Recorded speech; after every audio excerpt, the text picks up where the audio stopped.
If you're playing Modern Warfare 2 or Warzone 2 and not tuning your weapons, you honestly may not as well be playing at all. Weapon tuning in this game is a major component to how to balance your guns and how to perform the most effectively in the game. But it's also super complex and super annoying, and for that reason, I've decided to give you guys a pro guide on how to do weapon tuning entirely by yourself.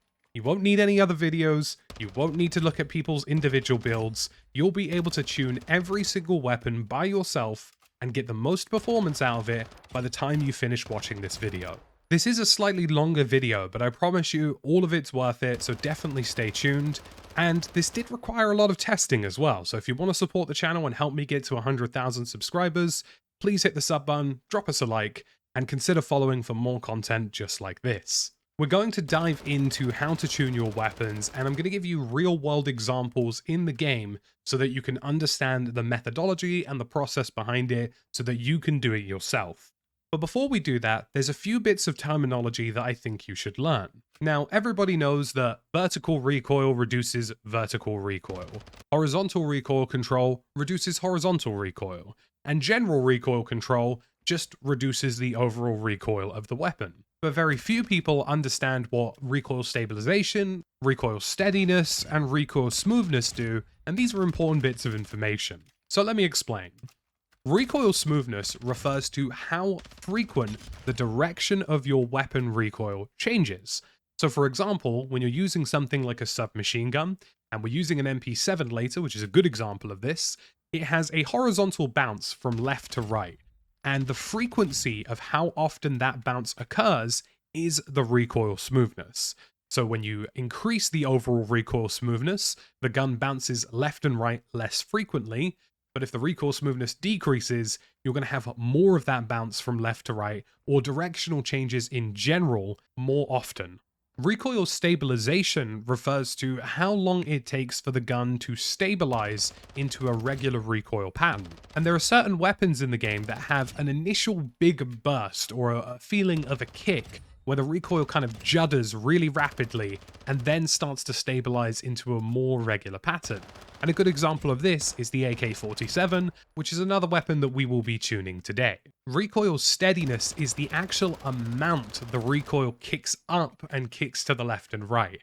So this actually benefits both the X and Y axis, so to speak, in terms of how much the gun kicks upward and also how far to the left and right it kicks. So improving your recoil steadiness and buffing it on your weapon will reduce the overall spread of the spray in front of you. And this is really fantastic for hitting targets over range. Now I'm going to use the MP7 as an initial example of how to tune a weapon. And I chose this one because it's a weapon that people really like, but without weapon tuning, it isn't very good. And it's not a gun that I would really use. And I'm going to go through the methodology of how we're going to tune this weapon and how we're going to get the best out of it. Now, the first thing we have to do is understand the MP7 statistically. And if you've used the MP7 and leveled it up to the extent that you can tune the weapon, you will know as an MP7 user that the gun is fast, it's compact, and it's really easy to whip around the map with, but it has a huge problem with damage range and also a little bit of horizontal bounce. But the damage range is what really makes the MP7 feel super shoddy. When an opponent is really close to you, they die really quickly, but when they're like 20 to 30 meters away, the MP7 falls apart compared to other SMGs.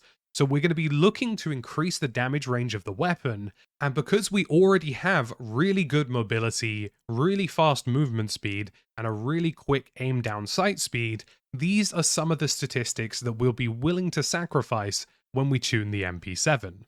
So we're looking to increase the damage range, and we're looking to sacrifice a little bit of our movement in order to make that happen. And this brings me on to my second methodology point, which is the inherent pros and cons of certain attachments.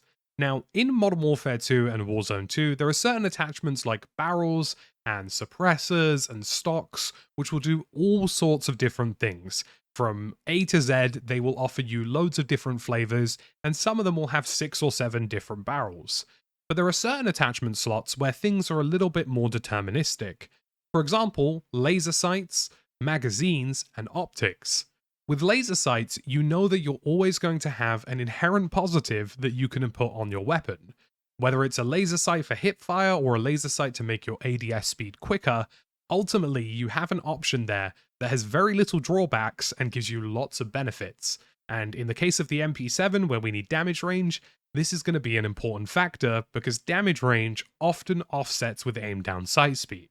The longer you make your barrel or the more suppressors you add, the slower your gun. But that doesn't matter if you have a laser sight which can always be used, that is always a positive. With magazines, the inherent pros and cons of this is that by choosing specific capacities, you can basically make a gun faster or slower. So if you go for a massive magazine, you're getting a sluggish weapon. If you stick with the default, it'll be similar to the default value. If you go for a small magazine, you'll lose capacity, but have a much quicker weapon. And there are some ARs and some DMRs which do good examples of this. And then finally, it's optics. Optics will give you reduced visual recoil across the board, but all of them make your aim down sight speed slower. So those are 3 things to remember. The optic, the laser, and the magazine are all inherent pros and cons depending on how you use them. And the rest of the attachments are lots of toss-ups and variables. So let's dive into customizing this MP7. So here we have the MP7, and after using it, like we mentioned, we want to increase the damage range, slightly reduce the horizontal recoil, and in order to do that, we're willing to sacrifice some movement speed and some aim down sight speed. So to start with, the obvious choice is to go for a barrel or a muzzle in order to increase the damage range. And here we have 3 options: the RVB, the L203, and the 203mm. And all of these are similar flavors of the same branch, but the RVB gives us the most extreme increase in damage range with the inverse most extreme decrease in movement speed and aim down sight speed. And this brings me on to my 3rd point, which is to avoid extremes entirely. And the RVB is an extreme, because even if you equip this barrel and head into the firing range, you can very easily see that this massively reduces the ADS speed and makes it feel almost clunky in a way that the other barrels don't quite do. So we're going to be avoiding the RVB because it's just too much of a penalty. And here we have the L203 and the 203mm, which are 2 flavors of the same branch with less of an aim down sight penalty, but we're going to go for the 203mm because it gives us general recoil control, which can help us in reducing some of that horizontal bounce that we were talking about earlier. Then we tune it. So this is what the spread map looks like for this barrel and the tuning options that we have. And before you do anything in terms of the sliders, remember the spread in front of you.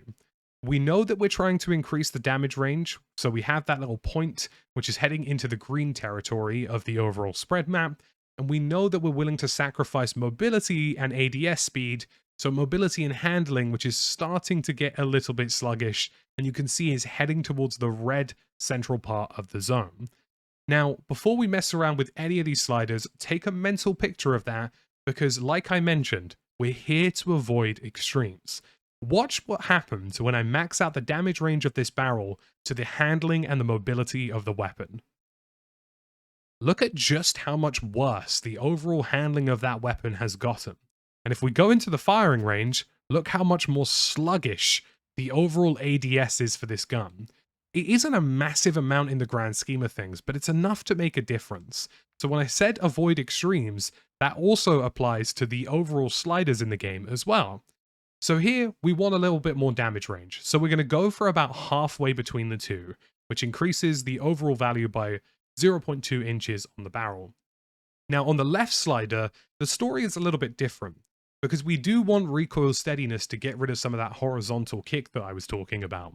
And we don't really need that much aiming walking speed, because the aiming walking speed is already in a really good place. So this one we can be a little bit more heavy-handed with, and I'm going to put this up to about 90%. And ultimately, aim walking speed is a statistic that some of you will be more willing to sacrifice than others, and you can see that yes, the overall mobility of this does decrease quite rapidly, but as you head into the sort of 32 to 31 pound region here, you can see just how much of a bump that actually gives us to the overall recoil control. It almost goes up a whole level or two. So this is going to be about a 90% slider. And if we head into the firing range, you can see there's a little bit less of a kick, but we have lost some ADS speed, so that's something to be wary of and something that we're going to have to eliminate.